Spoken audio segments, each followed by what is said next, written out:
Él fue traicionado. Aquellos que debían honrarlo conspiraron contra él. Fue capturado, humillado y, finalmente, brutalmente asesinado. Sus seguidores lloraban la pérdida de su maestro, aquel que les había prometido redención y un nuevo camino hacia la vida eterna. Pero esa no sería la última palabra. Cuando todo parecía perdido, ocurrió un milagro. Alguien, movido por el amor más profundo y la devoción, no aceptó su muerte. Buscó su cuerpo, recogió lo que había sido destruido, y entonces, a través de un poder divino, él volvió a la vida. Su resurrección fue celebrada, sus seguidores proclamaron que había vencido a la muerte.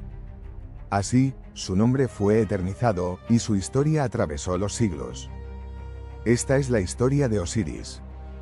Siglos antes del Nuevo Testamento, los egipcios ya narraban la historia de un dios que murió y resucitó. Y él no fue el único. ¿Cuántas de estas narrativas podrían haber influido en el cristianismo? ¿La historia de Jesús fue realmente única o las tradiciones más antiguas moldearon su trayectoria? La idea de un Salvador divino nacido de una virgen, que realiza milagros y resucita a los muertos, podría tener orígenes mucho más antiguos que el propio cristianismo. En este vídeo exploraremos las posibles influencias mitológicas en la construcción de los textos del Nuevo Testamento. Al final, sacaremos algunas conclusiones filosóficas sobre Jesús y la Biblia, conclusiones para las cuales no todos están preparados. Para entender cómo el cristianismo fue influenciado por mitos anteriores, debemos mirar el mundo en el que surgió.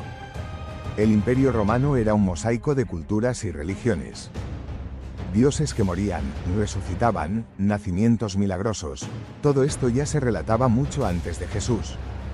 La historiadora Mary Beard, una de las mayores autoridades en historia romana, explicó que, en el paganismo romano, las personas a menudo incorporaban dioses de otros pueblos a sus creencias. Esto lo hacían pensando que podría favorecerles. Cuando un dios los decepcionaba, los romanos solían destruir sus estatuas y rezar a otro dios que hiciera el trabajo, incluso si no era romano. La idea de un salvador que muere y resucita no nació con el cristianismo. Varios dioses y figuras mitológicas pasaron por historias similares. En el Egipto de los faraones, se adoraba a un dios cuyo cuerpo fue traicionado y brutalmente despedazado. Un dios que murió y aún así regresó a la vida. Su nombre era Osiris. El asesinato fue cruel.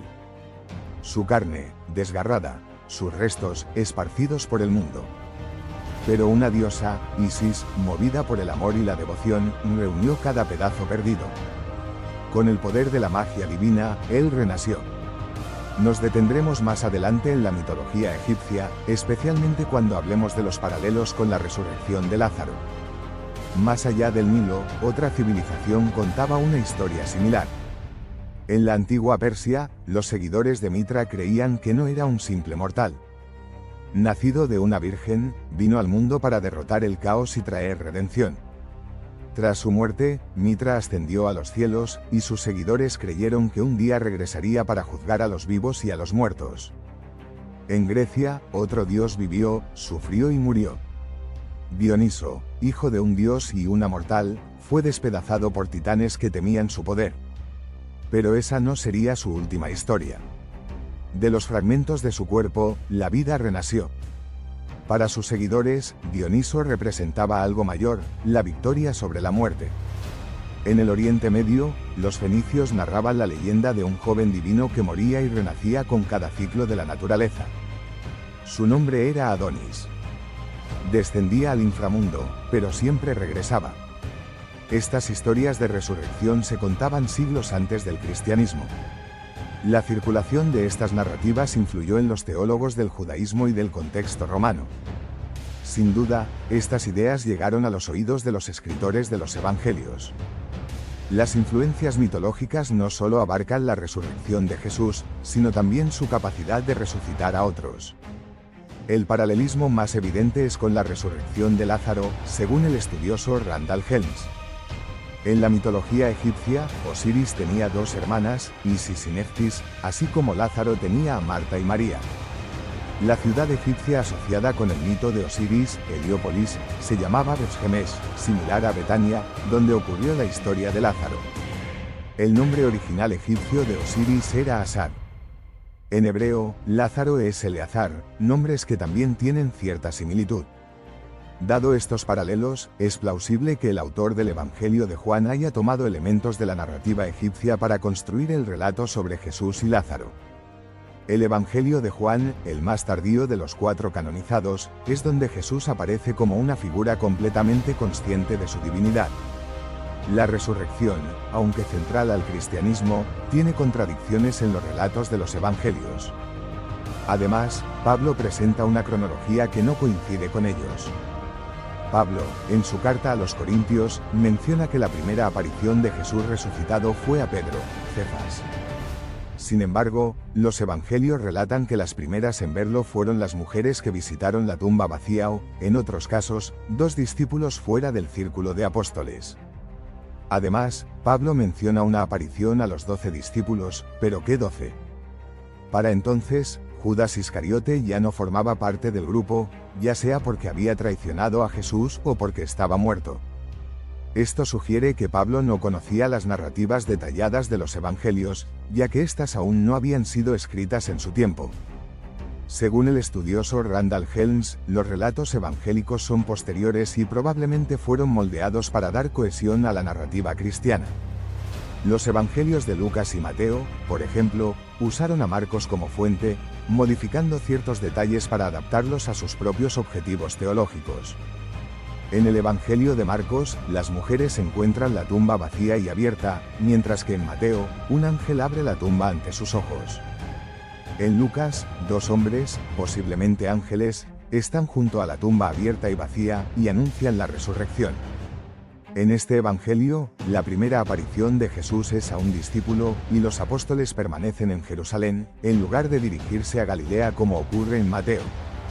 Estas discrepancias internas en los Evangelios, junto con el hecho de que estos relatos se escribieron décadas después de la crucifixión, llevan a muchos estudiosos a cuestionar la historicidad de la resurrección. Además, estas narrativas fueron influenciadas por un contexto sociocultural donde las ideas de dioses que mueren y resucitan ya eran comunes. Esto plantea la posibilidad de que las experiencias de los discípulos, combinadas con influencias externas, hayan contribuido a la construcción de la figura divina de Jesús. El investigador Gerd Ludemann, autor de La resurrección de Jesús, sostiene que los relatos sobre la resurrección tienen su origen en experiencias subjetivas de Pedro y otros discípulos, quienes, en medio del duelo y la desesperación, pudieron haber tenido visiones o alucinaciones. Estas experiencias visionarias, provocadas por estados emocionales extremos, fueron interpretadas como manifestaciones divinas. Con el tiempo, estas visiones se transformaron en relatos más elaborados, formando la base de lo que hoy encontramos en los Evangelios. La teoría de la disonancia cognitiva, propuesta por Leon Festinger, también ayuda a explicar este fenómeno. Esta teoría describe el malestar psicológico que surge cuando una persona mantiene creencias o actitudes conflictivas, o cuando hay una discrepancia entre sus creencias y la realidad. Los discípulos, que habían dedicado sus vidas a Jesús como el Mesías, enfrentaron un choque emocional devastador tras su crucifixión. Para resolver esta disonancia, reinterpretaron su muerte como parte de un plan divino, consolidando su fe mediante el relato de la resurrección. El cristianismo no surgió en un vacío cultural. Fue moldeado por un mundo lleno de narrativas mitológicas y religiosas que compartían temas similares. Esto no significa necesariamente que el cristianismo sea un simple plagio, sino que es el resultado de un proceso de interacción cultural e histórica. Jesús se convirtió en un ideal simbólico, moldeado y perfeccionado a lo largo de los siglos. Esta figura idealizada, Jesús Cristo, fue construida por los primeros cristianos y la Iglesia para consolidar una teología que impactaría a miles de millones de personas. Sin embargo, no todos consideran a Jesús el ideal supremo de la ética. El filósofo Bertrand Russell, en su ensayo ¿Por qué no soy cristiano?, argumentó que figuras como Buda o Sócrates podrían superar a Jesús en términos éticos. Según Russell, Jesús creía en el castigo eterno, algo que considera incompatible con una moralidad profundamente humana. Por el contrario, Buda nunca amenazó con el infierno ni predicó la violencia. Su camino era el de la iluminación personal y la paz interior. Ninguna guerra se libró en su nombre, y su mensaje se centraba en transformar esta vida aquí y ahora, en lugar de prometer recompensas en otra vida. Mientras Jesús enseñó el amor al prójimo, también habló de fuego eterno y condena. Buda, en cambio, no imponía creencias ni exigía adoración, sino que ofrecía un camino de liberación mental. Ambas figuras dejaron un legado profundo, pero sus mensajes y métodos diferían enormemente. Al final, el cristianismo no solo tomó elementos de tradiciones anteriores, sino que también transformó estas influencias en algo único, adaptándolo a las necesidades espirituales y culturales de su tiempo. Gracias por acompañarme hasta aquí. Espero que esta reflexión haya despertado tu curiosidad y te invita a seguir explorando estas fascinantes conexiones entre historia, religión y filosofía. Si te gustó el vídeo, deja un comentario y comparte tu opinión. Juntos podemos llevar esta discusión a más personas. La verdad comienza con la duda.